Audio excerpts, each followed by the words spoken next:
kumuha ka ng van, tapos ibigay mo din sa akin, laspagin ko. Tapos pag hinihingan mo ako ng boundary, sasabihin ko, sira yung Gcash. So you're my angel, lover. Please subscribe my YouTube channel, oh baby. What's up mga ka-angel? So ito yung Photon Trans van na galing ng Bicol, binabiyahe galing Bicol to, taga Bicol yung may-ari. So 6 na buwan na recover to, kung hindi pa pinablatter, hindi pa ma-recover. So yun, dinala na sa kanya, sira-sira na, pati pang ilalim, tie rod end, mga bushing, rack and pinion, pati itong auxiliary pan. So i-priority natin ang auxiliary pan dahil napakamahal nito, 11,000 sa Photon. Oh, no! Sunog na sunog yung motor pan nito, pati itong rotor, sunog na sunog, pati yung ihi, kapiranggot na lang, muntik na mabali. So yun, dahil na-canvas na yan, hindi magawa-gawa sa Bicol dahil tinatanggihan, takot sila sa spare parts. Ito, nagpasya ako na pinili ko itong circuit replacement na pang Ford EcoSport. Wow. So pang Ford EcoSport tong motor pan na to.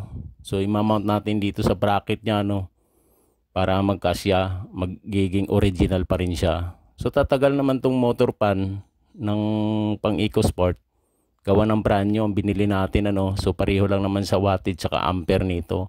So hindi pa rin naman sila nagbago sa high speed nito.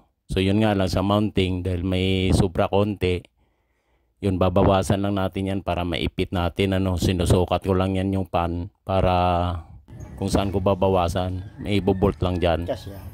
So yun, pinipit na ni Master John, binawasan niya lang yung tatlong tainga para ma-bolt natin sa dun sa bracket niya, wala tayong gagalawin dun sa bracket, babawasan lang natin, gagawin rin natin yung tainga para pag bolt natin, swak na swak siya, hindi siya magbago, So dahil kung Ford EcoSport yan, mas matibay yan, dahil brand new yan. So ayan, ibobolt lang natin yung tatlo para maipipit natin yung motor, sa gitna. Yan, ilagay na rin yung pan, smooth na rin siya, wala siyang kawala, original pa rin.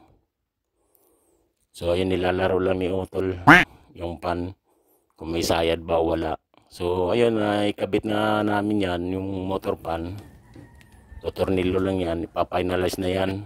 So ayun, hinahangin ko lang yung socket wire na female para wala siyang lost contact, So ayun, pipit lang natin yan para pagsalpak hindi sasayad yung positive dun sa ground, pabalutan lang natin yan. So ayan, isasalpak ko na yung wire na yan, ready to kabit na yan sa pangilalim, kasi dalawa ang dinadala nitong pan na to, yung radiator pan tsaka condenser pan. So isa lang kasi yung pan dito sa ilalim. So ayan, kinabit na natin, obserbahan natin na umandar. So ayun mga ka-angel, bago ko itesting yan, pandarin natin dahil sure ball na tayo dyan. Interviewin muna natin si Sir, sumama talaga ang loob ni Sir nito. Lunos-lunos na sinapit ng Photon Trans van ni Sir, chinik natin kasi sabi ng driver, 6 kasi na bisis na hindi nag-boundary. So binabiyahe ng Liti to Manila, So nagandalitsi-litsi na yung sakyan niya. So siya pa gumastos, nagpadala pa siya ng pambili ng compressor doon dahil sira daw ang compressor. Maraming dahilan para hindi makabigay ng boundary. So mga under chassis nito, yun, palitan na ni Master John.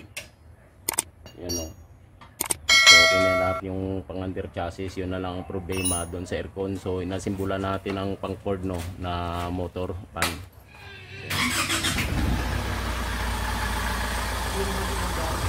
So yun, start na sa guys, Wow!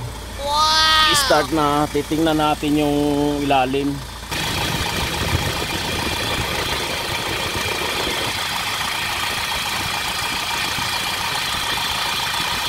So yun na yung mga ka-angel, super high speed na yung blower, nag-automatic pa rin yan kasi nilagay natin yung original, although 2 white lang siya nandyan, positive negative. So may high speed pa rin siya kahit dun sa radiator pan thermostat, nag-automatic din siya. So yan mga ka-angel, nag-automatic sa stop, So wala pa tayong aircon yan, mamaya aircon na natin. Aircon na natin. So So titingnan natin kung malamig yung thermostat o mag-yelo, ano. Dahil super high speed yung ano natin nilagay motor pan.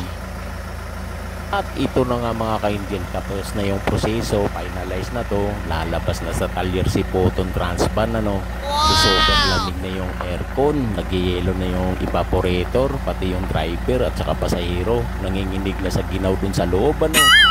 So ititesting na nila, i-break in na nila. Hindi ko alam ko, i-break in kung pauwi na to, mukhang makaharurot na, oh. Mukhang pauwi na yata to, sir. Libor ko, sir. Sir, libor. Bayad, sir. Thank you for watching. Bye.